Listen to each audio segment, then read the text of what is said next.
Complete చేసుకున్నాం. 23వ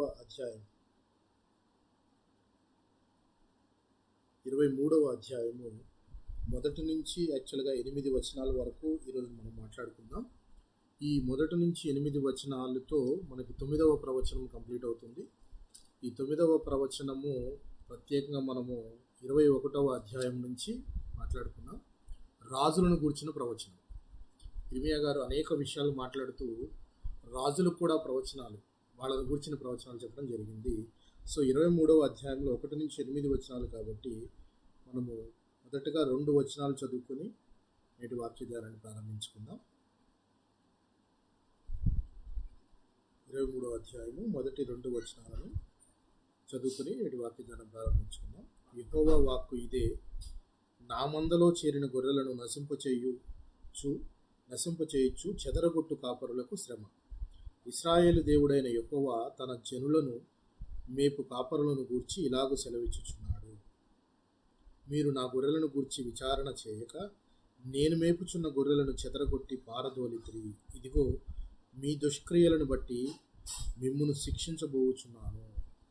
చిన్న ప్రార్థన చేసుకొని వాక్యాన్ని కంటిన్యూ చేసుకుందాం. ప్రేమ నమ్మకం కలిగిన మా ప్రియ పరలోకపు తండ్రి, పరిశుద్ధుడా, నీ పవిత్రమైన పాదాలు వందనాలు, వేలాది స్తుతులు, స్తోత్రములు తండ్రి. గడిచిన దినములన్నీ కూడా నాయన నీ కృపలోను సమృద్ధిలోను మా కుటుంబాలను ఉంచారు. మరి ఒక నూతన దినాన్ని మాకు అనుగ్రహించారు. ఈ దినమంతా కూడా మీ కాపుదల మా యందు ఉంచారు. ఈ సాయంకాల సమయంలో మీ సన్నిధిలో నాయన మీ పాదాల చెంత మేమంతా ఇలాగను కూడుకొని మా కొరకు దాచి ఉంచిన నాయన సజీవమైన మాటలను తండ్రి మేము మాట్లాడుకుంటూ మాకు ఇచ్చిన సమయాన్ని బట్టి మీ వందనాలు స్తోత్రాలు తెలియజేసుకుంటూ కూడి వచ్చిన ప్రతి ఒక్క విశ్వాసిని వారి కుటుంబాలను మీ కృప కలిగిన హస్తాలకు అప్పచెప్పుకుంటూ రావాల్సిన ఆశీర్వాదాలను మెండుగా దయచేయమని ప్రార్థించి వేడుకొంచు. అలాగే ప్రభా, రాలేకపోయిన వారిని కూడా జ్ఞాపకం చేసుకోండి. రావాలని ఆశపడుతున్న వారిని త్వరపడి రప్పించుకొని ప్రార్థిస్తున్నాం. అలాగే తండ్రి, ఇమానిల్ ప్రేయర్ హౌస్ గ్రూప్లో జరుగుతున్న ప్రతి ఒక్క కార్యక్రమము సజావుగాను ఆయన మీకు మహిమకరంగాను జరుగులాగున దీవించి ఆశీర్వదించమని, అలాగే ప్రభా రాబు నాయన విపత్తులను కూడా నాయన మీ చేతిలో ఉంచుకొని కావలసిన సహాయమును దయచేయమని ప్రార్థిస్తున్నాం తండ్రి. అలాగనే ప్రభా, ఈ యొక్క ప్రార్థనకు ఆది అంతం మీరే నడిపించమని ఈ ప్రార్థన అంతా కూడా ప్రభా యేసుక్రీస్తు వారి అతి పరిశుద్ధమైన నామములో అడిగి వేడుకొనిచున్నాము తండ్రి. ఆమేన్. మంచిది పిల్లారా, రాజులకు ప్రవచనం చెప్తున్నారు ఇర్మియా గారు. రాజులను గురించి ప్రవచనం చెప్తూ ఆయన మొదట యోషియా గారి తర్వాత, మంచి రాజైన యోషియా గారు చనిపోయిన తరువాత, యోషియా అనే రాజు చనిపోయిన తర్వాత 3 నెలలే పరిపాలించిన ఒక రాజు గురించి మాట్లాడటం జరిగింది. ఆయన షల్లూమ్ అనే రాజు గురించి మాట్లాడటం జరిగింది.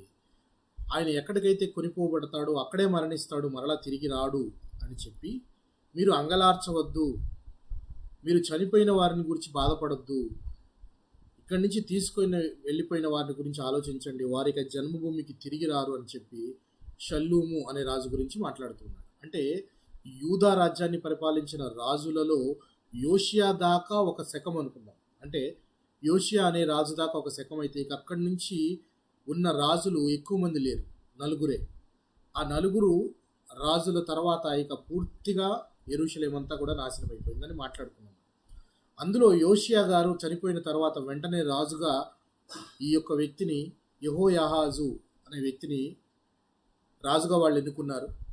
అయితే చాలా 3 నెలల కాలంలోనే ఐగుప్తు రాజైన ఫరోనెకో మరలా తిరిగి వస్తూ ఆయన ఐగుప్తుకు వెళుతూ ఈయన్ని బంధించి తీసుకొని వెళ్ళి అతనికి అనుకూలంగా ఉండే యెహోయాకీం అనే రాజును అక్కడ అపాయింట్ చేసి వెళ్ళాడని మాట్లాడుకున్నాం. అయితే ఆ షల్లూమును గురించి, ఆ కొనిపోబడిన వ్యక్తిని గురించి, రాజుని గురించి ఇర్మియా గారు ఏం మాట్లాడుతున్నారంటే, అతను అక్కడే చనిపోతాడు, ఇక్కడికి తిరిగి రాడు అని చెప్పి ఒక ప్రవచనం చెప్పాడు.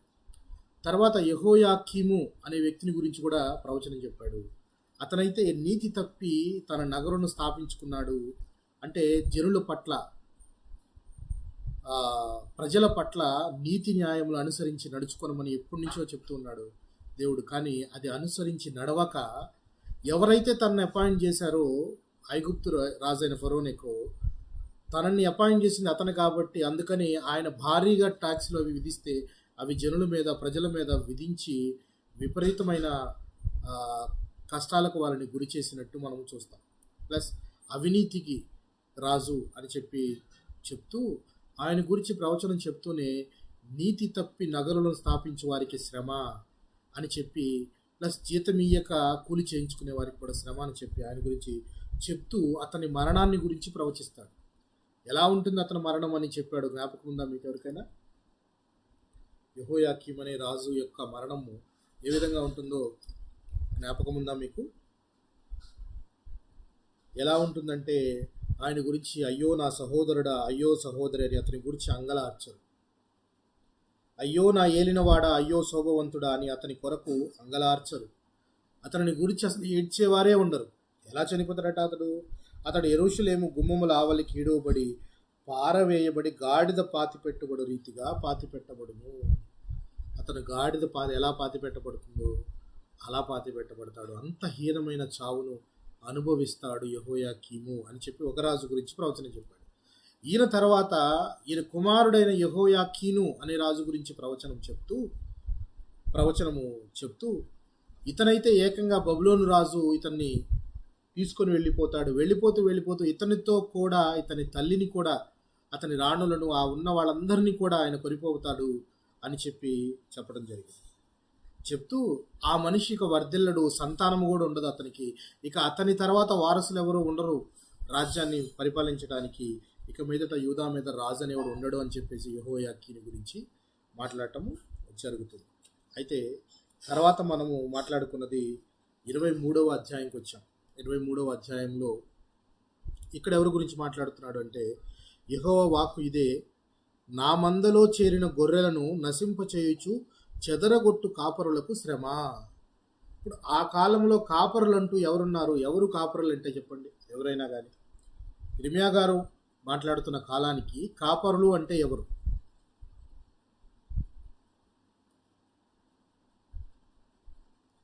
తమ మందను మేపటం కానీ, లేక మందను జాగ్రత్తగా విచారణ చేసేవారు కానీ, వారి యోగక్షేమాలు చూసే కాపరులు అంటే ఎవరు ఇర్మియా గారి కాలంలో?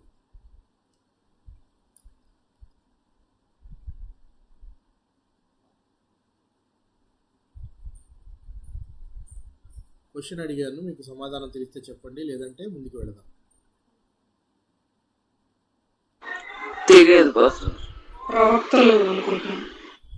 ఇక్కడ కాపరులు అని అంటే అర్థము రాజులే. ఎవరు? రాజులే. ఎందుకనంటే మందను కాయాలి, వారిని విచారణ చేయాలి, నీతి నియమాలు పాటించాలి అని అంటే అక్కడ రాజులను గురించి ఆయన చెప్తూ ఉన్నాడు. ఎందుకంటే కాపరులు ప్రత్యేకంగా చూడండి ఏమని చెప్తున్నాడు మాట, నా మందలో చేరిన గొర్రెలు. ఇక్కడ గొర్రెలు అంటే తన ప్రజలు అయిన ఇశ్రాయేలు జనాంగాన్ని ఏలుతున్నవారు నశింప చేశారట.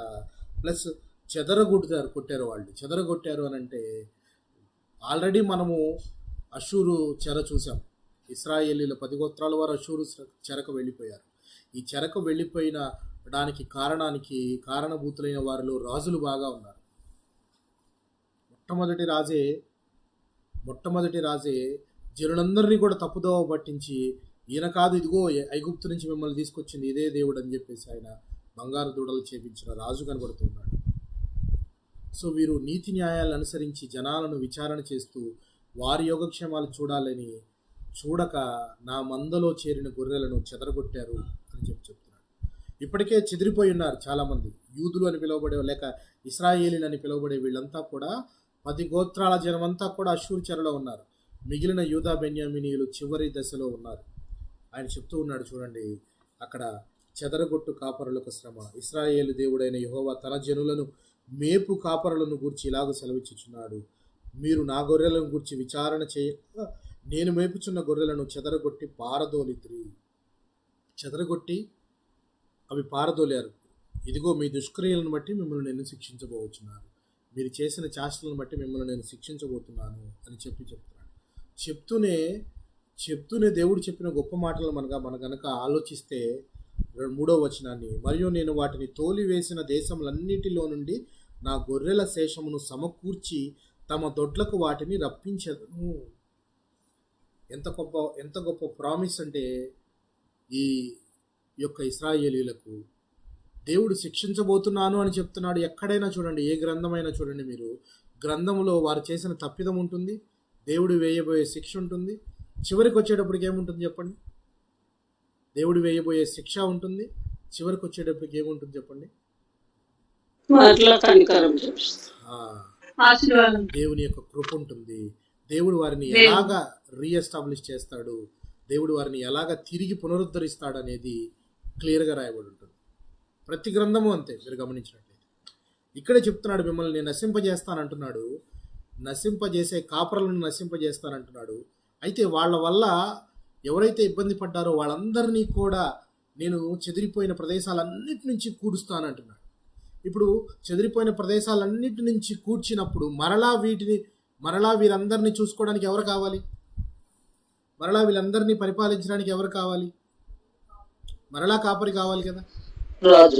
రాజు కానీ కాపరి కానీ ఎవరో ఒక అతను ఉండాలి, వాళ్ళందరినీ చెదరగొట్టిన వారందరినీ తిరిగి తీసుకురావడానికి.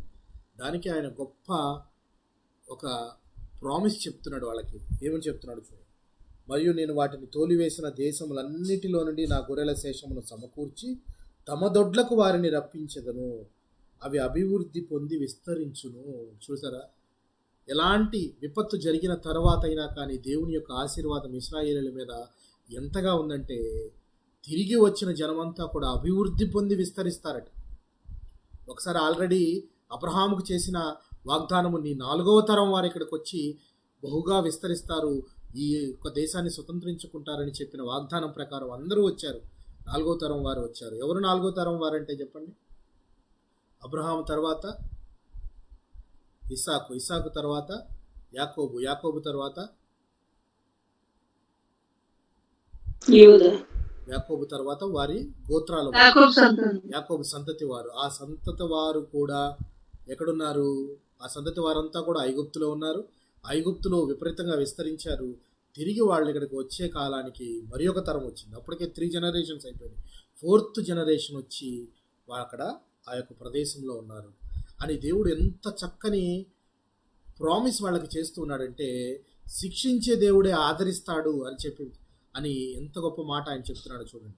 నేను మిమ్మల్ని శిక్షిస్తాను, చెదరగొట్టాను ఆల్రెడీ, కానీ భయపడకండి, చెదిరిపోయిన మీరంతా కూడా మీ దొడ్డికి మరలా తిరిగి వస్తారు, మీ దొడ్డికి మరలా తిరిగి వస్తారు, తిరిగి వచ్చి అక్కడ మీరు అభివృద్ధి పొంది విస్తరిస్తారు అని చెప్తున్నాడు. అయితే ఇందాక మనం మాట్లాడుకున్న మాట, విస్తరిస్తారు, అయితే తిరిగి వస్తారు. తిరిగి వచ్చిన వారికి కాపరిగా ఎవరుంటారు చూడండి.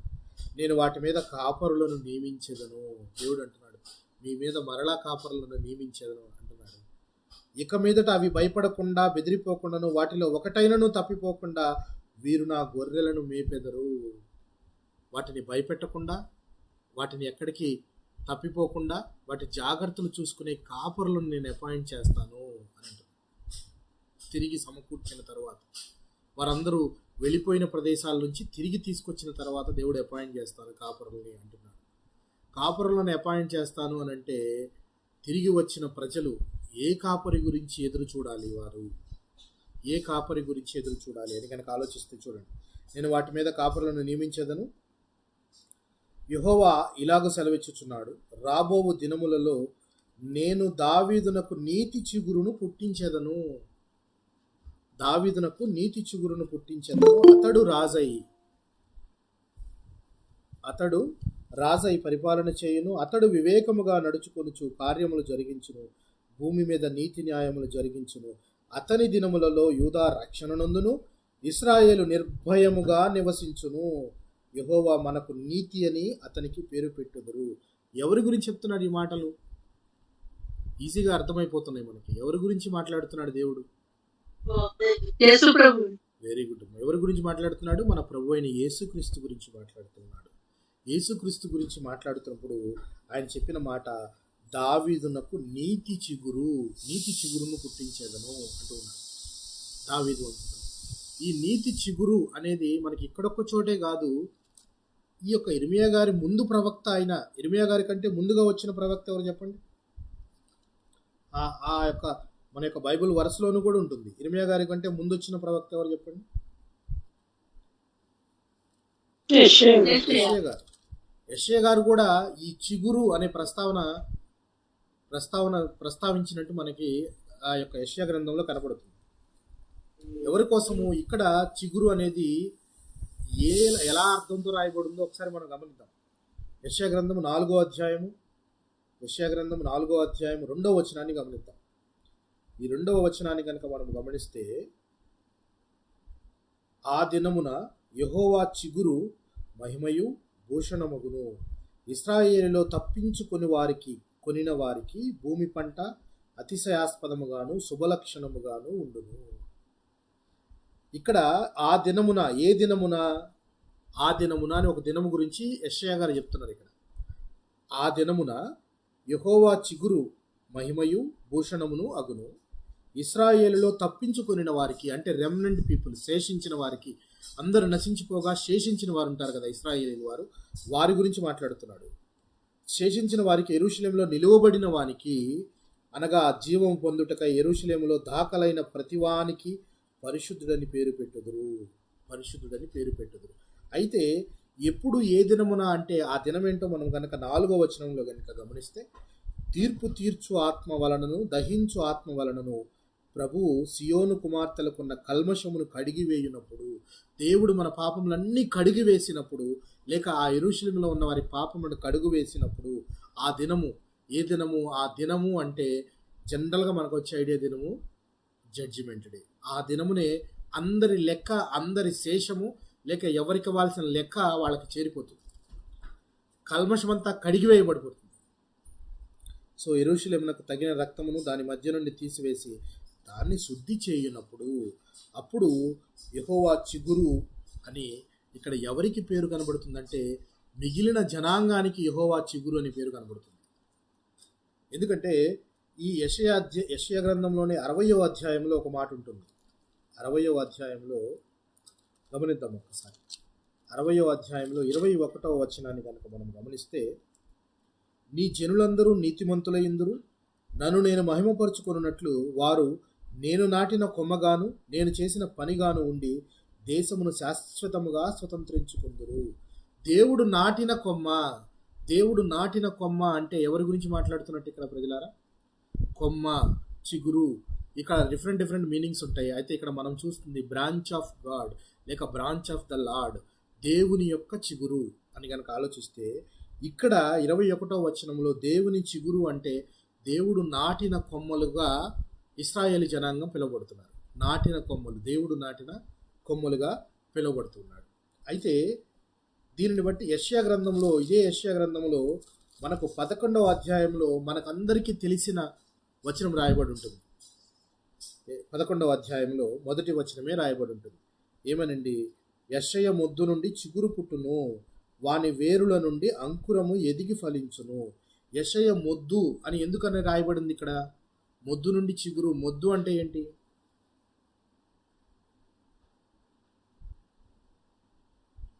యెషయా మొద్దు అంటే ఏంటి ప్రియులారా?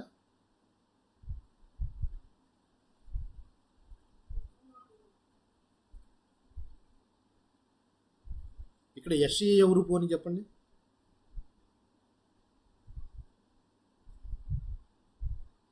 యెషయా నుండి యేసుక్రీస్తు వస్తాడని చెప్పబడింది కదా. ఎవరు యెషయా? ఇక్కడ యెషయి అని రాయబడి ఉంది. ఆ యెషయి ఎవరు?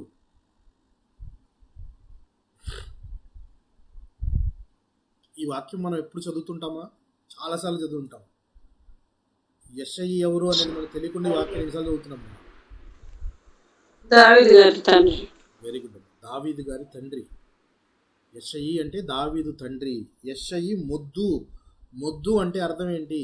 మొద్దు అంటే అర్థం ఏంటి అంటే, చెట్లు నరికి వేసిన తర్వాత మిగిలిపోయింది ఉంటుంది కదా, ఇక చెట్టు కొమ్మలన్నీ కొట్టేసి చెట్టుని నరికి వేసిన తర్వాత ఉండే ప్రదేశాన్ని మొద్దు అంటారు. ఇక మొద్దు అంటే దాని నుంచి ఒకవేళ చిగురు వేసి చెట్టు రావాలి అని అంటే ఆల్మోస్ట్ ఇంపాసిబుల్. అది ఇక దాని నుంచి ఏమీ రాదు. అంటే యెషయా నుండి దావీదు వచ్చాడు, దావీదు నుంచి దావీదు సంతానమైన యూదా జనాంగం అంతా వచ్చింది, యూదా రాజులంతా పరిపాలించారు. కానీ దేవుడు అనుకున్న వ్యక్తి, లేక ఎవరినైతే కాపరిగా నియమించాలని దేవుడు అనుకుంటున్నాడో, ఏ కాపరైతే నీతి నియమాలను అనుసరించి పాటిస్తాడో, ఏ కాపరైతే మందను జాగ్రత్తగా ఒక్కటి కూడా తప్పిపోకుండా కాపాడుతాడో, ఆ మందను రక్షిస్తాడో, ఆ కాపరి అనే అతను ఇక్కడ యెషయి మొద్దు నుండి చిగురుగా పుట్టును. అంటే ఇక వీళ్ళలో నుంచి ఏదైనా మంచిది వస్తుందా యూదాలో నుంచి అనంటే, ఇక మనం జనరల్గా అయితే ఏమి రాదు మొద్దు నుంచి, కానీ అలాంటి దాని నుంచి నేను ఒక చిగురును మొలిపిస్తాను అని చెప్తాడు. చిగురు, యెషయ మొద్దు నుండి చిగురు పుట్టును, వాని వేరుల నుండి అంకురము ఎదిగి ఫలించును. ఏదైతే చిగురు వస్తుందో దాని నుంచి అంకురము ఎదిగి ఫలిస్తుంది. ఇక్కడ ఒక చిగురు గురించి రాయబడింది. అంటే దావీదు గారి వంశములో దేవుని యొక్క, అంటే బ్రాంచ్ ఆఫ్ ద లార్డ్, దేవుని యొక్క కొమ్మ ఒకటి రాబోతుంది, లేక చిగురు రాబోతుంది. అది దేవుని చిగురు అని అనుకుందాం, రాబోతుంది అని క్లియర్గా మనకి ఇక్కడ 11వ అధ్యాయము 1వ వచనంలో రాయబడు. అయితే యెషయా గ్రంథం, ఇదే యెషయా గ్రంథం 6వ అధ్యాయంలో కూడా ఒక మాట ఉంటుంది, గమనిద్దాం. 6వ అధ్యాయము 13వ వచనము గమనిద్దాం. 13వ వచనం, దానిలో 10వ భాగం మాత్రము విడువబడినను అదియును నాశనమగును. సింధూర మస్తకి వృక్షములు నరకబడిన తర్వాత అది మిగిలి ఉండు మొద్దు వలె ఉండును. అట్టి మొద్దు నుండి పరిశుద్ధమైన చిగురు పుట్టును. చూసారు ఇప్పుడు మొద్దు అంటే అర్థమైందా? సింధూర మస్తకి వృక్షంలో నరకబడిన తర్వాత, నరకటము అంటే అర్థం ఏంటి? ఎక్కడో పైన కొమ్మ నరకటం అని కాదు, పూర్తిగా నరికేసిన తర్వాత ఇక వేర్లు లోపల ఉంటాయి, కానీ ఆ మొద్దుగా అయిపోతుంది, ఇక మిగిలిన ప్రదేశం ఏమి ఉండదు. అలాంటి మొద్దు నుంచి పరిశుద్ధమైన చిగురు పుడుతుందట, పరిశుద్ధమైన చిగురు పుట్టుతుంది అని చెప్పి ఇక్కడ యెషయా గ్రంథంలోనూ కూడా కనపడుతుంది. అయితే ఇక్కడ మనము 11వ అధ్యాయంలోనే 10వ వచనం కూడా గమనిద్దాం. ఆ దినమున ప్రజలకు ధ్వజముగా నిలుచుండు యెషయి వేరు చిగురునొద్ద జనములు విచారణ చేయును, ఆయన విశ్రమ స్థలము ప్రభావము గలదగును. ఆ దినమున శేషించు తన ప్రజలు శేషమును. అయితే 10వ వచనం కనుక మనం చదివితే, ప్రజలు ఆయన యొద్ద విచారణ చేస్తారట. ఆ చిగురు ఏదైతే యెషయ చిగురు వస్తుంది, మొద్దు నుండి పుడుతుంది అని చెప్పారో, ఆ చిగురు యొద్ద విచారణ చేస్తారు, జనములు విచారణ చేస్తారు అని చెప్తున్నారు. అంటే జనరల్గా విచారణ ఎవరి దగ్గర చేస్తాం మనం చెప్పండి? విచారణ ఎవరి దగ్గర చేస్తారు? రాజులు కానీ, అప్పుడు యాజకులు కానీ, ప్రవక్తలు కానీ ఎవరి యొద్ద విచారణ చేసేవారు? దేవుని యొద్ద విచారణ చేసేవారు. దేవుని యొద్ద విచారణ. హోషేయ గ్రంథంలో హోషేయ గారు ఒక మాట అంటారు, దేవుని యొద్ద విచారణ చేయవలసిన వీరు దేవుని యొద్ద చేయకుండా కర్ర యొద్ద విచారణ చేస్తున్నారట. అంటే కర్ర అంటే అది దేనికి పనికి రాదు, అది మాట్లాడదు, అది నడవదు, ఏమీ చేయదు, మనం ఎలా ఊపితే అలా ఊగుతుంది. దట్ ఈస్ నథింగ్ బట్ విగ్రహాలు. విగ్రహాలు చేతితో చేయబడిన, నువ్వు ఎలా మలిస్తే అలా మలుస్తాయి, అలా ఉంటాయి, నువ్వు ఎలా చెప్తే అలాగా, అంతేగాని వాటి నుంచి నీకేం రెస్పాన్స్ రాదు. వాటి దగ్గర నువ్వు విచారణ చేస్తున్నావు అంటే నీకు సమాధానం లేని చోట నువ్వు సమాధానం వెతుక్కుంటున్నావు. ఎంత గొప్ప మాట యెషయా గారు చెప్పారు చూడు. సమాధానం లేని చోట నువ్వు సమాధానం వెతుకుతున్నావు. సమాధానం ఎక్కడుందో నువ్వు తెలుసుకోవాలి. ఎవరి యొద్ద విచారణ చేయాలో అది నువ్వు గమనించాలి, గ్రహించాలి. యెషయ మొద్దు నుండి చిగురు రాబోతున్నది, దాని యొద్ద జనులు విచారణ చేస్తారు, దాని యొద్ద జనులు విచారణ చేస్తారు అని రాయబడి. అదే చిగురు గురించి ఇర్మియా గారు 23వ అధ్యాయము 5వ వచనంలో మాట్లాడుతున్నారు. చూడండి, నీతి చిగురు పుట్టించేతను అతడు రాజై, ఏ చిగురు గురించి మనం మాట్లాడుకుంటున్నామో అతడు రాజు అవుతాడట. చూడండి, అతడు రాజై పరిపాలన చేయును, అతడు వివేకముగా నడుచుకొనుచు కార్యము జరిగించును, భూమి మీద నీతి న్యాయములు జరిగించును.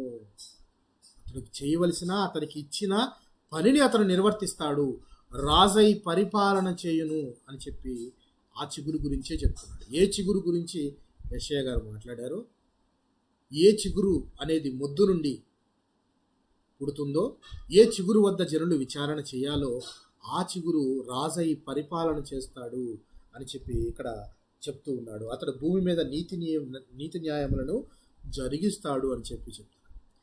ఇదే మాటను 5వ వచనము 6వ వచనము గనక గమనిస్తే మనము, అతని దినములలో, అంటే ఎవరైతే ఆ రాజుగా వస్తారో ఆయన దినములలో ఏం పొందుతారు? This is very very important. ఆ దినాల్లో ఏం కావాలో, ఏం వస్తుందో చూడండి. అతని దినములలో యూదా రక్షణ నందును, ఇశ్రాయేలు నిర్భయముగా నివసించును, యెహోవా మనకు నీతి అని అతనికి పేరు పెట్టుదురు. రక్షణ ఎప్పుడు వస్తుంది వీళ్ళకి? ఎవరికి ప్రియులారా? యూదా వారికి, యూదులకు రక్షణ ఎప్పుడు వస్తుందంటే, ఎవరైతే చిగురుగా పుట్టిన వ్యక్తి రాజు అవుతాడో అప్పుడు యూదులు రక్షణ నమ్ముతారు. ఇశ్రాయేలు నెమ్మది కూడా నమ్ముతారు అని చెప్పి రాయబడు. ఇవే మాటలు ఇర్మియా గారు మరలా ముందుకు వెళితే 33వ అధ్యాయంలో కూడా ఇదే మాటలను జ్ఞాపకం చేస్తున్నాడు. ఒకసారి గమనిద్దాం. 33వ అధ్యాయము 15వ వచనాన్ని గమనిద్దాం. 15వ వచనం కూడా సేమ్ ఇదే. ఆ దినములలో, ఆ కాలమందే నేను దావీదునకు నీతి చిగురు మొలిపించెదను, అతడు భూమి మీద నీతి న్యాయములు అనుసరించి జరిగించును. ఆ దినములలో యూదావారు రక్షింపబడుదురు, యెరూషలేము నివాసులు సురక్షితముగా నివసింతురు. యెహోవాయే మనకు నీతి అని యెరూషలేమునకు పేరు పెట్టబడును. ఇక్కడ అవే వర్డ్స్ మరలా జ్ఞాపకం చేస్తున్నాడు ఇర్మియా. అంటే పదే పదే ఒక మాటను చెప్తున్నాడంటే అది చాలా ఇంపార్టెంట్ మాట అని అర్థం. జ్ఞాపకం చేస్తున్నాడంటే వాళ్ళకి అదొక ప్రవచనంగా చేస్తున్నాడు. అందుకనే చాలామంది యూదులలో మైండ్లో పడిపోయింది ఏంటయ్యా అంటే, వాళ్ళు విపరీతంగా చాలా ఆశగా ఎదురు చూస్తుంది ఎవరి కోసమయ్యా అంటే రాజుగారి గురించి ఎదురు చూస్తున్నారు. ఎవరి గురించి ఎదురు చూస్తున్నారు? రాజు గురించి ఎదురు చూస్తున్నారు. ఆ రాజు రాగానే వాళ్ళని హింసిస్తున్న రోమీలందరినీ నాశనం చేసేసి అతను రాజుగా నిలబడి సింహాసనం మీద కూర్చున్నట్టే maybe or might be they have accepted Jesus as king or Jesus as Messiah. ఏసే మెస్సయ్య అని వాళ్ళు ఎప్పుడు యాక్సెప్ట్ చేసేవాళ్ళంటే, ఒకవేళ రాజుగా వచ్చిన ఈయన రాజు అంటున్నాడు కదా, మరి ఈయన పరిపాలించాలి కదా, సింహాసనం మీద కూర్చోవాలి కదా. ఎప్పుడు సింహాసనం మీద కూర్చుంటాడు ఈయన? ఎప్పుడు మన కష్టాలన్నింటినీ తప్పిస్తాడు? ఈ ఇశ్రాయేలీలకు అందరికీ కూడా మొదటి నుంచి ఐగుప్తు చెరలో ఉన్న దగ్గర నుంచి న్యాయాధిపతులు కానీ రాజులు కానీ వీరందరూ కూడా మిమ్మల్ని ఒక వ్యక్తి రక్షిస్తాడని ఎవరన్నా ప్రవచనం చెప్తే ఆ వ్యక్తి వచ్చి వీళ్ళని విముక్తులుగా చేయటమే చూస్తున్నారు, కానీ విమోచన అనే పదానికి అర్థం మాత్రం తెలుసుకోలేకపోతున్నారు. రియల్ రిడెంప్షన్ అనేది ఏంటి? దేవుని వద్ద ప్రతిసారి పాపం చేసి ప్రతిసారి మనం బలులు అర్పించడమేనా? ఇదేనా జీవితం? బలులు అర్పిస్తూ ఉండటమేనా ప్రతిసారి? నిజమైన రిడెంప్షన్ ఏంటి? నిజమైన విమోచన ఎలా కలుగుతుంది? నిజమైన రాజు ఎలా పరిపాలిస్తాడు? రాజు అంటే, పరిపాలించే రాజు అని అంటే ఆ రాజ్యం శాశ్వతముగా ఉండే రాజ్యమై ఉండాలి, కానీ 4 రోజులు నిలిచే రాజ్యానికి రాజుగా ఉండటం అనేది కాదు దేవుని యొక్క ఉద్దేశ్యం. ఇప్పుడు యోషియా గారి తర్వాత తన కుమారుడైన యెహోయాహాజు పరిపాలించాడు. ఎన్ని దినాలు? 3 నెలలు. 3 నెలలు రాజుగా పరిపాలించడం కూడా ఒక ఇదేనా? తర్వాత 11 సంవత్సరాలు యెహోయాకీం పరిపాలించాడు. ఇలా పరిపాలించిన రాజులంతా కూడా నీతిని అనుసరించి పరిపాలించలేదు. కూలికి డబ్బులు ఇవ్వకుండా కూలి చేయించుకొని వారికి నగరాలను కట్టించుకున్నారు. సరంబి వేసిన ఇళ్లలో, వారు ప్యానెల్డ్ హౌస్లో బాగా మంచి మంచి ఇళ్లలో ఉండి రాజుని గొప్పగా ఫీల్ అవుతున్నారు. నువ్వు గొప్ప ఇంట్లో ఉన్నావంటే రాజుగా ఫీల్ అవ్వవు, రాజుగా అవ్వవు. ఇర్మియా గారు చెప్తున్న మాట అదే. నువ్వు గొప్ప ఇంట్లో ఉన్నావని రాజు అవుతావేమో అనుకుంటున్నావేమో. రాజు లక్షణం అది కాదు. నీతిని అనుసరించి నడుచుకునేవాడు రాజు. తమ మందను కాసేవాడు రాజు. మందను విచారణ చేసి మందను భయపడకుండా, పారద్రోలకుండా, ఒక్కటి కూడా నశించిపోకుండా వాటిని జాగ్రత్తగా కాచేవాడు కాపరి రాజు అవుతాడు అని చెప్పి, అలాంటి నీతి చిగురును, అలాంటి దావీదు చిగురును, అలాంటి బ్రాంచ్ ఆఫ్ ద లార్డ్ను దేవుడు యెషయి ముద్దు నుండి పుట్టిస్తాను అని చెప్తాడు. అయితే మనకు ఇదే చిగురు అనే అంశం ఇంకెక్కడైనా ఏ ప్రవక్త అయినా మాట్లాడున్నాడా? మీ జ్ఞాపకం ఉన్న దాన్ని బట్టి ఎవరైనా మాట్లాడున్నారా? ఇంకే ప్రవక్త అయినా ఇలాంటి చిగురు గురించి మాట్లాడున్నాడా? జ్ఞాపకం ఉందా? ఎవరైనా ఆలోచించండి.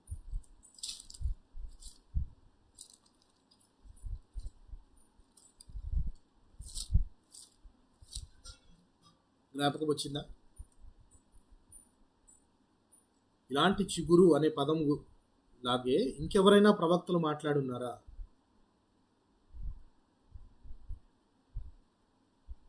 జ్ఞాపకం ఉందా మీకు? ఉందా? లేకపోతే నేను చెప్తాను ముందుకెళ్ళి.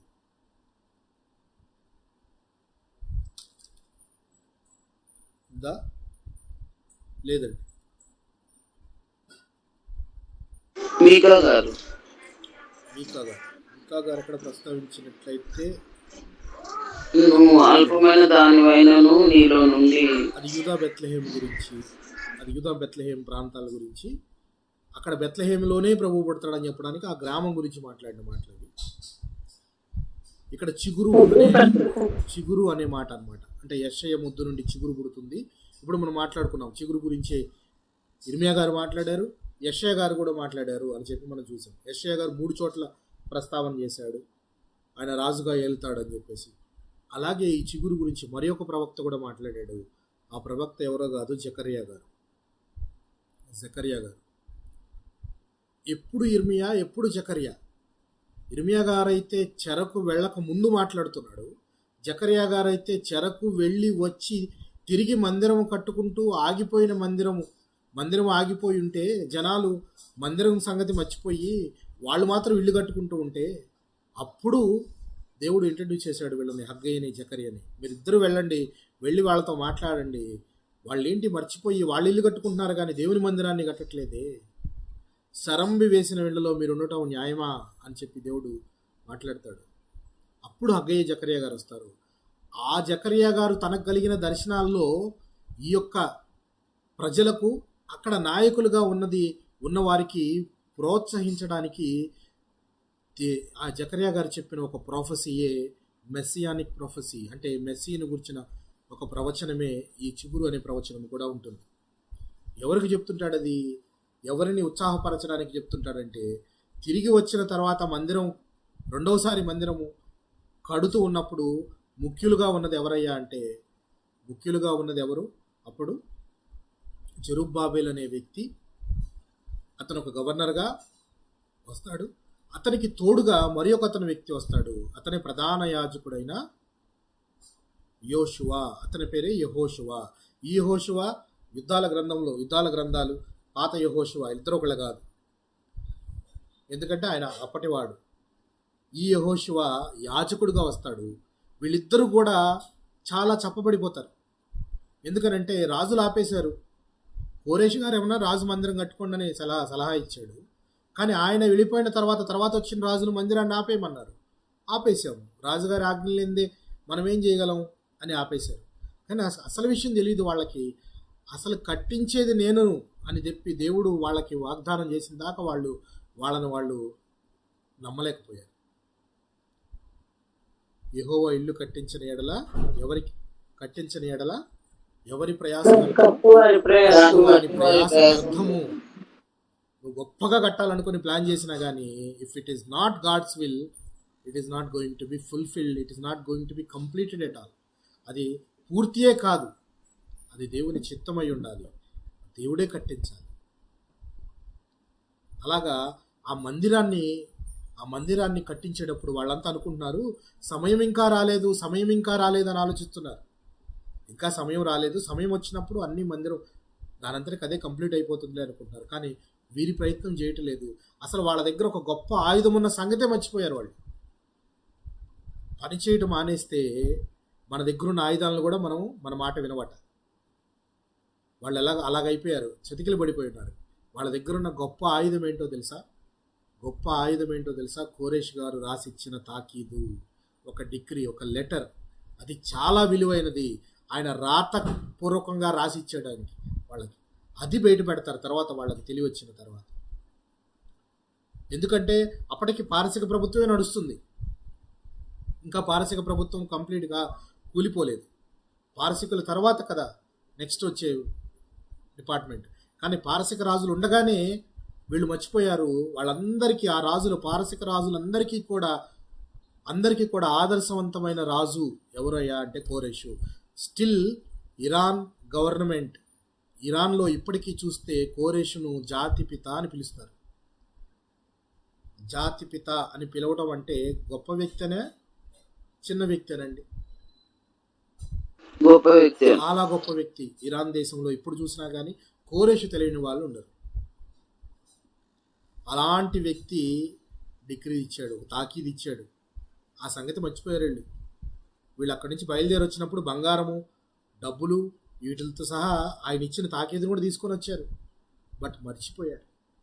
తర్వాత ఎప్పుడైతే మందిరాన్ని స్టార్ట్ చేసినప్పుడు వెంటనే క్వశ్చన్లు వస్తాయి, మీరు ఎవరిని అడిగి మందిరం స్టార్ట్ చేశారంటే అప్పుడు వీళ్ళు ఇది బయటపడతారు. ఏదని, మా దగ్గర రాజుగారు ఇచ్చిన తాకీదు ఉంది, కావాలంటే మీరు కూడా చెక్ చేసుకోండి, మీ దగ్గర కూడా ఒక జిరాక్స్ ఉంటుంది అని చెప్పగానే అప్పుడు ఆ రాజులు వెళ్ళి చెక్ చేయండి అని అంటే అప్పుడు వాళ్ళందరూ చెక్ చేస్తే వాళ్ళ యొక్క ఖజానాలో ఆ తాకీదు రాయబడి ఉంటుంది. దాన్ని చూసి వెంటనే దర్యావేష్ రాజు దిస్ ఈజ్ కరెక్ట్, ఆయన రాసి పెట్టాడు కదా, వెంటనే మందిరాన్ని కట్టండి అని చెప్పి ఆయన ఆజ్ఞయిస్తాడు. ఈ మధ్యకాలంలో కట్టడానికి వీళ్ళు మరలా పూనుకోవడానికి మధ్యకాలంలో వీరందరినీ ఉత్సాహపరచడానికి హగ్గై జకరియా గారు వచ్చి రకరకాల ప్రవచనాలు చెప్తారు వాళ్ళకి. నాకు ఇలా ప్రవచనం వచ్చింది, దేవుడు ఇలా మాట్లాడుతున్నాడు, దేవుడు ఇలా చేస్తున్నాడు, దేవుడు ఇలా మీకు ప్రామిస్ చేశాడు, అందుకని మీరు లెగవండి, లేచి ఇల్లు కట్టండి, లేచి దేవుని మందిరాన్ని కట్టండి అని రకరకాల ప్రవచనాలు చెప్తాడు. ఆ ప్రవచనాలలో ఒక ప్రవచనము మెస్సియానిక్ ప్రాఫెసీ, మెస్సియాని గురించిన ప్రాఫెసీ. చూడండి జకరియా గ్రంథము 3వ అధ్యాయము, జకరియా గ్రంథము 3వ అధ్యాయము 8వ వచనాన్ని గమనిద్దాం. జకరియా గ్రంథం 3వ అధ్యాయము 8వ వచనాన్ని గమనిద్దాం. ప్రధాన యాజకుడైన యెహోషువ, నీ ఎదుట కూర్చుంటూ నీ సహకారులు సూచనలుగా ఉన్నారు, నీవును వారును నా మాట ఆలకింపవలను. ఏదనగా చిగురు అన్న నా సేవకుని నేను రప్పింపబోతున్నాను. యెహోషువ ఎదుట నేను ఉంచిన రాతిని తేరి చూడుడి. ఆ రాతికి 7 నేత్రములున్నవి, దాన్ని చెక్కడపు పని చేయువాడను నేనే. ఇదే సైన్యములకు అధిపతి యెహోవాకు. మరియు ఒక దినములోగానే నేను ఈ దేశం యొక్క దోషమును పరిహరించును. చాలా ఇక్కడ చూస్తే 8వ వచనాన్ని, ప్రధాన యాజకుడైన యెహోషువ, నీ ఎదుట కూర్చుండు నీ సహకారులు సూచనలుగా ఉన్నారు, నీవును వారును నా మాట ఆలకింపవలను. నేనేం చెప్తున్నాను ఆలకించి. యెహోషువ ప్రధాన యాజకుడైన యెహోషువ గారికి ఇస్తున్న మాట ఇది. ఏమని యెహోషువ గారికి ఏమని చెప్తున్నాడు అంటే, ఏదనగా చిగురు అను నా సేవకుని నేను రప్పింపబోచున్నాను, చిగురు అను నా సేవకుని రప్పించబోచున్నాను. ఇక్కడ చిగురు అనే మాట యెహోషువ గారికి ఎందుకు చెప్తున్నాడంటే, యెహోషువ గారి ప్రొఫెషన్ ఏంటి కనబడుతుంది ఇక్కడ? యాజకుడు, ప్రధాన యాజకుడిగా ఉండబోతున్నాడు. అయితే ఇక్కడ చిగురు అనే మాట ఈయనకి ఎందుకు చెప్తున్నాడంటే, నీలాగే నువ్వు యాజకుడు కాబట్టి నిరంతరము యాజకుడుగా ఉండే ఒక ప్రధాన యాజకుడిని నేను రప్పించబోతున్నాను అని చెప్తున్నాడు అని చెప్తూ, అందుకే ఈయనకి యాజకుడు కాబట్టి ఈయనకి చెప్తున్నాడు, చిగురు అనే వ్యక్తిని నేను నా సేవకుని నేను రప్పింపబోచున్నాను అని చెప్తున్నాడు. ఆయన నిరంతరము యాజకుడుగా ఉంటాడట. నిరంతరము యాజకుడుగా ఉండటం అనేది లేవి గోత్రంలో ఎవరికీ సాధ్యము కాదు. నిరంతరము యాజకుడుగా ఉండాలంటే మెల్కీసెదకు క్రమం చొప్పున పుట్టినవాడై ఉండాలి. అతనికి ఒక క్రమము అంటే వరుస క్రమము, వంశావళి ఏమీ లేకుండా అందులోంచి పుట్టినవాడై ఉండాలి. మెల్కీసెదకు గురించి చెప్పేటప్పుడు మనం చెప్పుకున్నాం.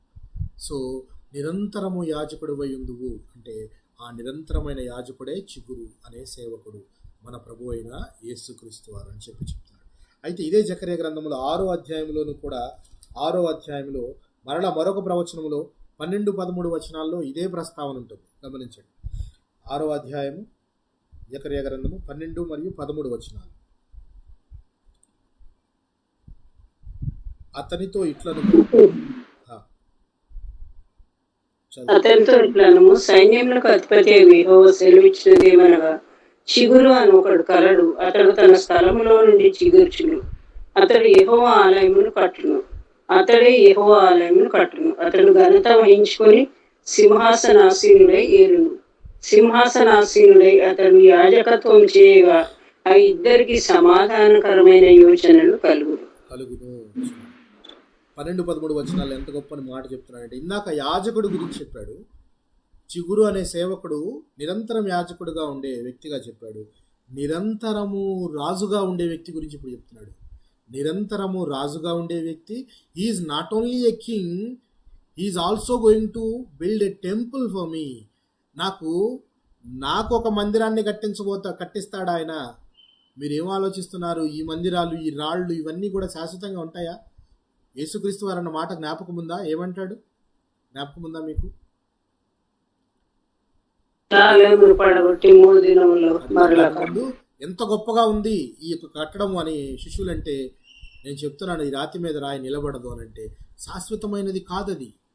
హస్తకృతములు, చేతులతో కట్టినవి ఏవి కూడా శాశ్వతమైనవి కావు అని చెప్తున్నాడు. మన ప్రభు అయిన క్రీస్తు కట్టబో మందిరాన్ని గురించి చెప్తున్నాడు.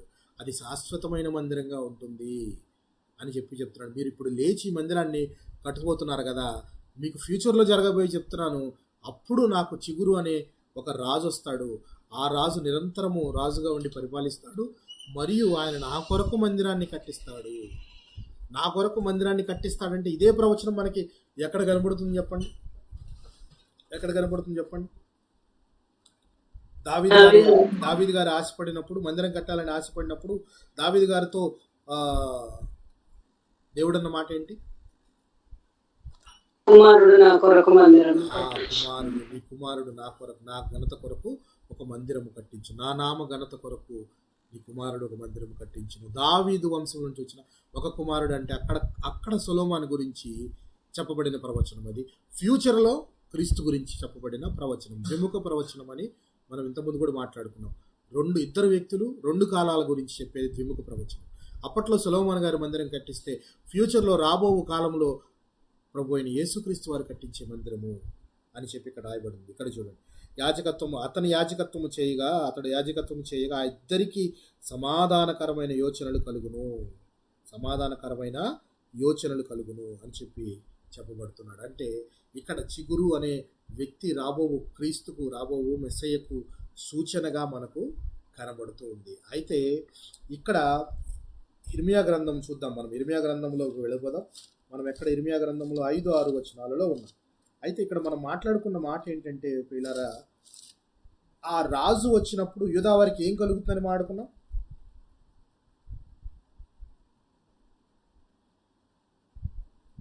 ఆ రాజు వచ్చినప్పుడు యూదా వారికి ఏం కలుగుతుందని మాట్లాడుకున్నాం? రక్షణ కలుగుతుంది, ప్లస్ ఇశ్రాయేలీయులకు నెమ్మది, శాంతి కూడా కలుగుతుంది అని మాట్లాడుకున్నాం. అయితే ఇక్కడ మనం ఆలోచించాల్సిన పాయింట్ ఏంటైతే, చిగురు అనే సేవకుడు వచ్చినప్పుడు కానీ, యాజకుడు వచ్చినప్పుడు కానీ, రాజు వచ్చినప్పుడు కానీ యూదా వారికి, ఇశ్రాయేలీయుల వారికేనా రక్షణ? What about others? వీళ్ళకి చెప్తున్న ప్రవచనాలే ఇవి. ఎవరికి? అక్కడున్న యూదులకు, అక్కడున్న ఇశ్రాయేలీయులకు ఇర్మియా గారు చెప్తున్న ప్రవచనాలే. కానీ మరి మిగిలిన వారు ఏం చేశారు? మిగిలిన వారంతా కూడా యూదులు ఒక్కళ్ళేనా జనాంగము? దేవుణ్ణి అడిగితే మనము, వాళ్ళేనా నీ ప్రజలు? మరి మేమంతా ఏమవుతాము? మిగిలిన వారు అన్యజనులు అని పిలువబడేవారు. ఎవరు అన్యజనులు? యూదులు కాని వారందరూ కూడా అన్యజనులే. యూదులు కాని వారందరూ కూడా అన్యజనులే, లేక దేవుడు ఎన్నుకున్న జనులే, లేక దేవుడిని ఎరిగిన జనాంగం అంటే దేవుని ప్రజలు. దేవుని ఎరగిన వారందరూ కూడా అన్యజనులు. ఇప్పుడు అలా మాట్లాడుకుంటే మరి రక్షణ అనేది ఈ రాజు వచ్చినప్పుడు మిగిలిన వారి పరిస్థితి ఏంటి? నెమ్మది వీళ్ళకే కలుగుతుందా? మరి మిగిలిన వారికి కూడా కలగాలి కదా. మిగిలిన వారికి కలుగుతుందా అని ఎవరైనా చెప్పారా అని అంటే, అందుకే పౌలు గారి యొక్క రచనల్లో మనము పాత నిబంధన గ్రంథంలో రాయబడిన మాటలన్నింటినీ పౌలు గారు ఎంత చక్కగా వాటిని మనకి క్రోడీకరించి, అంటే చక్కగా దాన్ని ట్రాన్స్లేట్ చేసి మనకు వివరించారంటే చూడండి, వీటి నుంచి సమాధానం ఆయన పత్రికల్లో మనకు దొరుకుతుంది.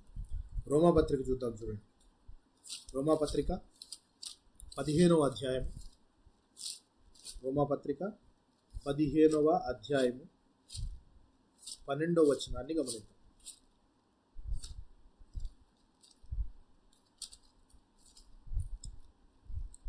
పదిహేనవ అధ్యాయము 12వ వచనాన్ని గమనిద్దాం.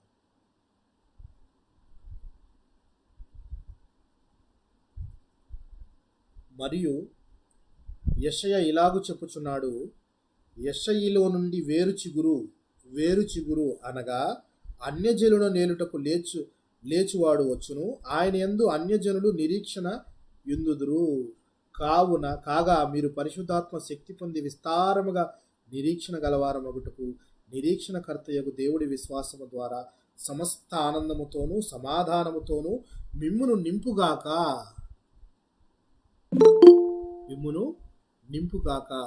ఎంత గొప్ప మాట! ఈ మాట అర్థమైందండి?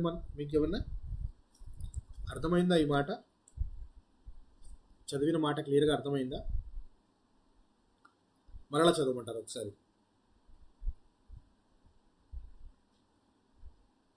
మరలా చదవమంటారా ఒకసారి? పౌలు గారు అంటున్నారు, సమస్త అన్యజనులారా ప్రభువును స్తుతించుడి, సకల ప్రజలు ఆయనను కొనియాడుదురుగాక అని చెప్పి ఉన్నది అని చెప్తూ, ఆయనని సకల జనులు కొనియాడటానికి ఒక కారణం కావాలిగా. సకల జనులు కొనియాడటానికి ఆయన్ని దేవుడుగా చూడాలిగా మిగిలిన వారు. మరి ఎలా చూస్తారు? ఎప్పుడైతే వారికి కూడా రక్షణ కలుగుతుందో, ఎప్పుడైతే వారి పాపములు కూడా పరిహరించబడతాయో, ఎప్పుడైతే వారు కూడా తండ్రి యొద్దకు చేరడానికి ఈయనే మార్గం అని నమ్ముతారో, అప్పుడు వారు కూడా కొనియాడతారు, స్తుతిస్తారు. మిగిలిన ప్రజలందరూ కూడా, అన్యజనులారా ఆయన ప్రజలతో సంతోషించుడి, ఆయన ప్రజలతో సంతోషించుడి. ఎవరు ఆయన ప్రజలు?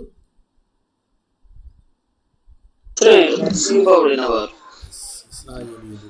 అక్కడ ఆయన ప్రజలతో సంతోషించుడి. అన్యజనులారా మీకు కూడా రక్షణ సిద్ధపరిచి ఉన్నది.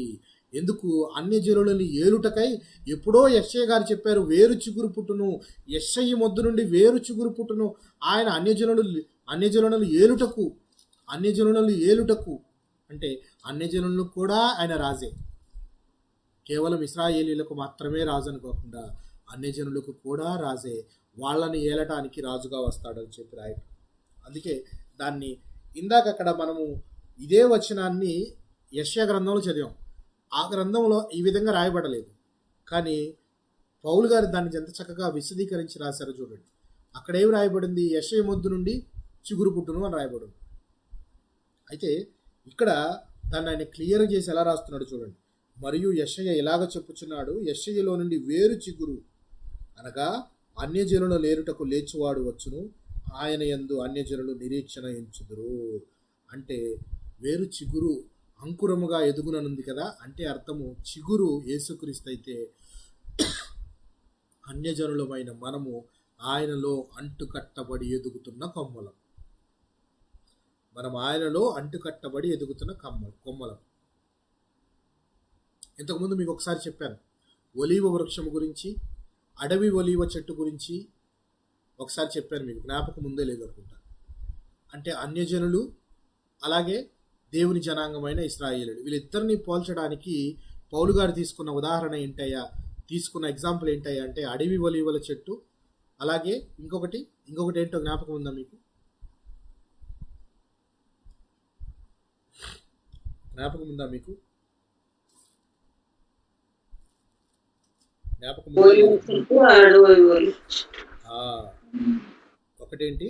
అడవి ఒలీవ చెట్టు, మరి ఒకటి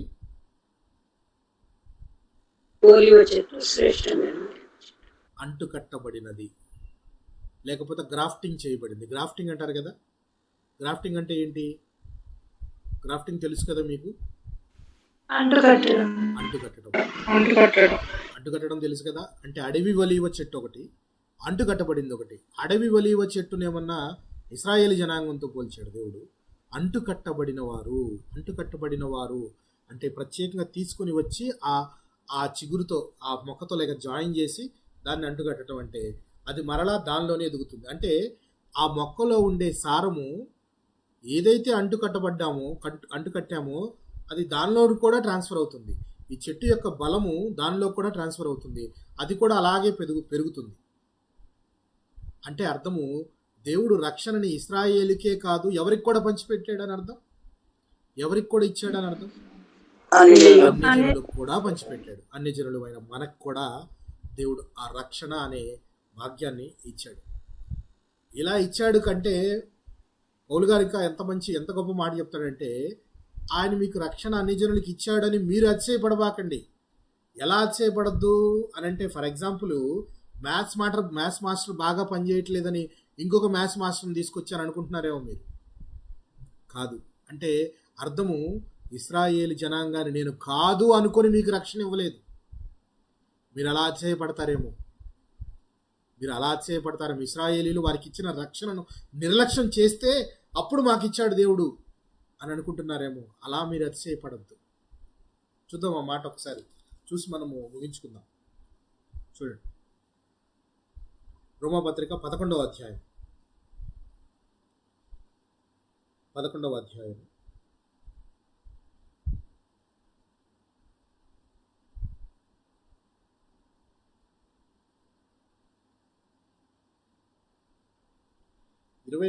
వచనాన్ని గమనిద్దాం.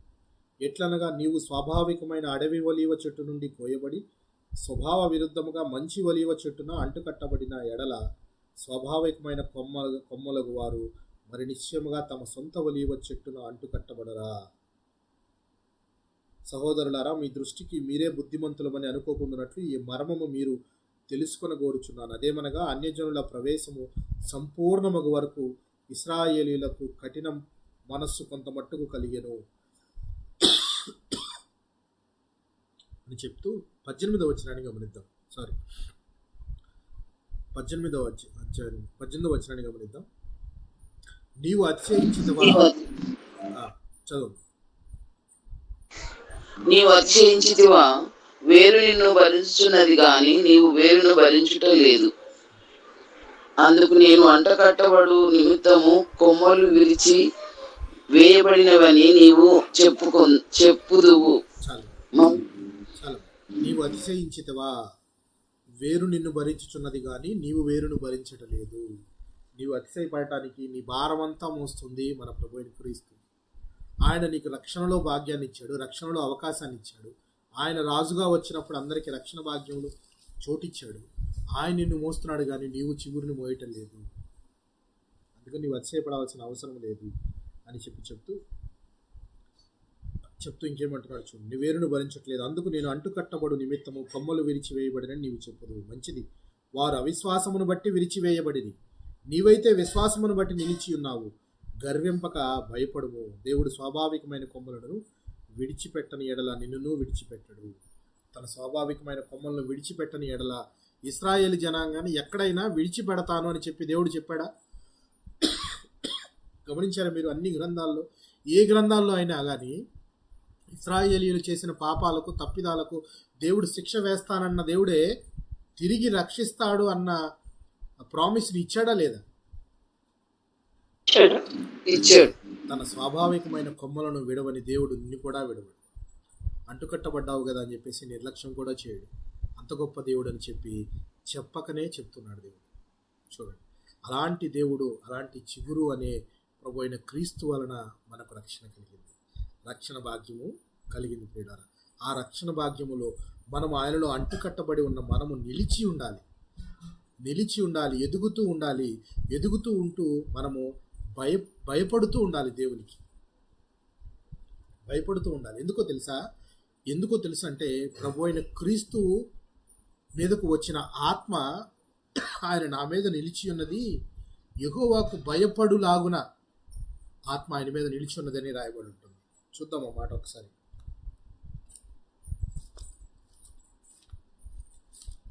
యెషయా గ్రంథం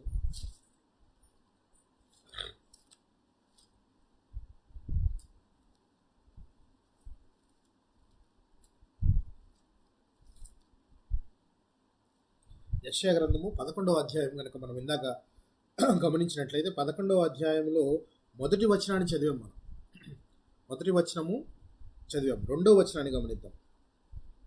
యెహోవా ఆత్మ జ్ఞాన వివేకములకు ఆధారమగు ఆత్మ, ఆలోచన బలములకు ఆధారమగు ఆత్మ, తెలివిని యెహోవా ఎడల భయభక్తులు పుట్టించు ఆత్మ అతని మీద నిలుచును. ఎట్టి ఆత్మ నిలుచును క్రీస్తు మీద? జ్ఞాన వివేకము గల ఆత్మ మరియు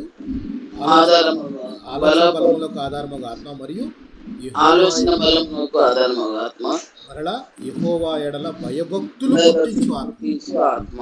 అంటే దేవుని ఎడల భయభక్తులు పుట్టించే ఆత్మ క్రీస్తును ఆవరించింది.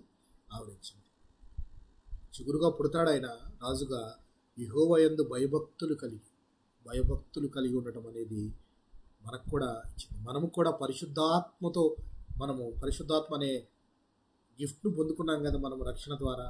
ఆ ఆత్మ మనలోకి వచ్చినప్పుడు మనము కూడా భయభక్తులు కలిగి ఉండే వారముగా ఉండాలి. భయభక్తులు కలిగించి పుట్టే ఆత్మ మనలోనూ కూడా ఉంది, అంటే దేవుని ఎడల. అలాంటి ఆత్మను మనం కలిగి ఉన్నాం కాబట్టి మన రక్షణను నిర్లక్ష్యం చేయకుండా రక్షణలో నిలిచి ఉన్న వారముగా ఉండాలి. అయితే ఇర్మియా గ్రంథంలో చివరి మాటను మనం చదువుకొని ముగించుకుందాం. ఇర్మియా గ్రంథము 23వ అధ్యాయంలో 8వ వచనంతో మనకి ఆ యొక్క ప్రవచనం కంప్లీట్ అవుతుంది. 23వ అధ్యాయంలో 8వ వచనంతో ఈ యొక్క ప్రవచనం కంప్లీట్ అవుతుంది. ఉత్తర దేశంలో నుండి నేను వారిని చెదరగొట్టిన దేశంలన్నిటిలో నుండి వారిని రప్పించిన యెహోవానగు నా తోడని ప్రమాణం చేతురని యెహోవా సెలవిచ్చుచున్నాడు, మరియు వారు తమ దేశములో నివసింతురు. ఇక్కడతో రాజులను గురించిన ప్రవచనం కంప్లీట్ అయిపోయింది. ఇక్కడ చెప్తున్న మాట, ఒక ముఖ్యమైన మాటను మనం గమనించాలి. దేవుడు అంటున్నాడు, ఇక నుంచి ఈ ప్రజలు ఎవరైతే ఉన్నారో ఆ ప్రజలు జనరల్గా ఏమని ప్రమాణం చేస్తుంటారంటే ఐగుప్తు అనే కొలిము నుంచి మమ్మల్ని తీసుకొని వచ్చిన యెహోవా దేవుని మీద ప్రమాణము అని చెప్పేవారు ఇప్పుడు దాన్ని మార్చేస్తారు. ఏమని మారుస్తారంటే, ఉత్తర దేశము పలు దేశాల నుండి మమ్మలను తిరిగి తీసుకొని వచ్చిన యెహోవా దేవుని తోడని ప్రమాణం చేస్తారట. అంటే అర్థము, అప్పుడు ఐగుప్తు చెర విడుదల అనేది వాళ్ళ పితరుల కాలం అయిపోయింది. తర్వాత వీరి కాలంలో జరిగిన అద్భుత మరి ఒక కార్యక్రమం ఏంటి అంటే రక్షణ కార్యక్రమము, రక్షించబడటము. అనేక దేశాలకు చెదరగొట్టబడిన వీరందరూ కూడా మరలా ఒక చోటకు చేర్చబడి రక్షణలో పాలు పంపులు పొంది నెమ్మది పొందుతారు చెప్తున్నాడు. అది ప్రభు అయిన క్రీస్తు కాలంలోనే, చిగురు అనే రాజు పుట్టిన కాలంలోనే ఇవన్నీ కూడా జరుగుతాయి. ఎంత రక్షణ, అందరికీ, అన్ని జనులకు కూడా రక్షణ కలుగుతుంది, వారికి నెమ్మది కలుగుతుంది అని చెప్తున్నాడు. ఇక్కడితో ఇర్మియా గారి యొక్క 9వ ప్రవచనము, రాజులకు ఇచ్చే ప్రవచనము కంప్లీట్ అయిపోయింది. 9వ నెక్స్ట్ వచనం నుంచి ప్రవక్తలకు ప్రవచనం, ఆయన ప్రవక్తలకు ఇచ్చే ప్రవచనము మనం నెక్స్ట్ ఎపిసోడ్లో మనం మాట్లాడుకుందాం ప్రియులారా. సో దేవుడి కొద్ది మాటలను మన వినికిడిలో దీవించి ఆశీర్వదించును గాక. ఆమేన్. ఇప్పుడు వచ్చిన మీ అందరికీ మరొకసారి హృదయపూర్వక వందనాలు. ప్రేరేపించబడిన వారు ఎవరైనా సరే ఒక చిన్న ప్రార్థన చేయగా నేటి గూగుల్ మీట్లో ముగించుకుందామండి.